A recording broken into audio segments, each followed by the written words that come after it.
Hello అండి, నమస్తే. ఇది పికిల్ అనమాట. మేము ఒకళ్ళ దగ్గర ఆర్డర్ పెట్టుకున్నాము. ఆర్డర్ పెట్టుకుంటే అది ఒక 2 డేస్ అయ్యేటప్పటికి మొత్తం అది ప్యాకెట్ అంతా కూడా ఉబ్బిపోయినట్టు అయిపోయింది. ఏంటబ్బా ఉబ్బిపోయినట్టు అయిపోయిందని చెప్పేసి కట్ చేస్తే తీరా పచ్చడంతా కూడా మొత్తం పాడైపోయి పులుపు కొంపు కింద వచ్చేసింది అనమాట. చాలా బాధ అనిపించింది. కేజీ వచ్చేసి 400 తీసుకున్నారు. 400 తీసుకున్నారు. చాలా బాధ అనిపించి వీడియో తీశాను. అప్పుడు వీడియో తీసి మళ్ళీ చివరికి ఆవిడకే పంపించాను అనమాట. ఏంటంటే ఇలాగా డబ్బులు తీసుకున్నాను. నేను ఆల్రెడీ 2 ఆర్డర్ చేసుకున్నాను. ఆవకాయ ఒకటి, అలాగే గోంగూర పచ్చడి ఒకటి. అది కూడా వేరే వాళ్ళకి పంపించడానికి అనమాట. చాలా బాధ అనిపించి 2 కూడా అలాగా నీళ్ళేసి వంపేసి పడేసాను. ఇలాంటి బిజినెస్లు పైకి రావాలంటే ఎక్కడొస్తాయి చెప్పండి.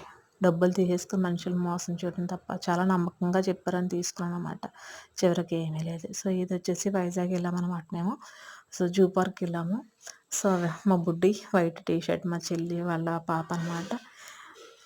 ఇది వచ్చేసి నేను ఈరోజు క్యాంపరింగ్కి వెళ్తే అక్కడ వాళ్ళు దింపు తీసుకుంటున్నారండి. కోనసీమ అనగానే గుర్తొచ్చేది కొబ్బరి బొండాలు కదా. సో మేము వెళ్ళంగానే మాకు ప్రేమ ఆప్యాయతతో చాలా బొండం తాగండి అమ్మ అని చెప్పేసి అన్నారు. వద్దు మేడం అని చెప్పేసి అన్నాను.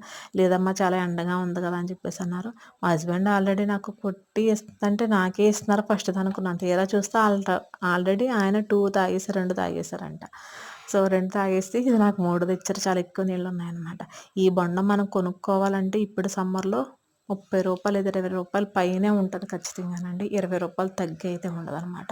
సో ఈ గుంజు చూసారా, గుంజు పడేస్తుంటే మనసు ప్రాణం ఏదోలా ఉంది. ఎందుకంటే చిన్నప్పటి నుంచి కొబ్బరి తిని బాగా ఉన్నవాళ్ళం అనమాట మేము. సో దానివల్ల కొబ్బరి గుంజు పడేయాలంటే చాలా బాధ అనిపిస్తుంది నాకు. అసలు కొబ్బరి బొండం తింటే చాలు గుంజు తీసుకుని తినేయాలి నేను. సో హెల్త్కి కూడా చాలా చాలా మంచిదనమాట. బట్ ఈ రోజుల్లో కొబ్బరిని ఎవ్వరూ యూజ్ చేయట్లేదండి. అసలు ఎవరు యూజ్ చేయట్లేదు. కోనసీమ అన్న పేరు తప్ప కానీ మేము కూడా కొబ్బరి చాలా తక్కువైపోయింది. మా చిన్నప్పుడైతే కొబ్బరితో చేసిన రెసిపీస్ కానీ, కొబ్బరి కూరలో వేసుకోవడం కానీ చాలా ఎక్కువ జరిగేది. బట్ ఇప్పుడు చాలా రేరు. ఇదొక్కటి వైజాగ్ ట్రిప్ అనమాట.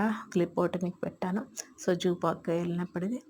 సో ఇక్కడ చాలా బాగుంది. చాలా మేమంతా నడిచి నడిచి వచ్చేటప్పటికి కాళ్ళని లాగేసుకునే బర్డ్స్ అనమాట. బట్ ఏంటంటే zoo park, Vizag zoo park అనేది చాలా తక్కువ పెట్టారనమాట. అన్నీ కూడా తక్కువ తక్కువ యానిమల్స్ ఉన్నాయి. బర్డ్స్ కూడా తక్కువ తక్కువ ఉన్నాయన్నమాట.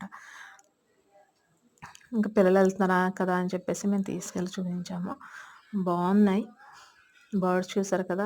అంటే చిన్నప్పుడు పిల్లలు చూడటానికి చాలా హ్యాపీగా ఫీల్ అవుతూ ఉంటారు. ఇప్పుడు సమ్మర్ వెకేషన్స్ కాబట్టి చాలామంది ఇలాగ ఏదన్నా కొంచెం వెకేషన్స్కి ఎక్కడికైనా తీసుకెళ్తే పిల్లలకు కొంచెం మైండ్ సెట్ బాగుంటుంది. మళ్ళీ తిరిగి స్కూల్స్ రీఓపెనింగ్ అప్పుడు చాలా ఫ్రెష్గా యాక్టివ్గా ఉంటారనమాట. సో నచ్చితే తప్పకుండా ఒక లైక్ అయితే చేయండి. అలాగే ప్లీజ్ సబ్స్క్రైబ్ చేసి సపోర్ట్ చేయండి. Thank you.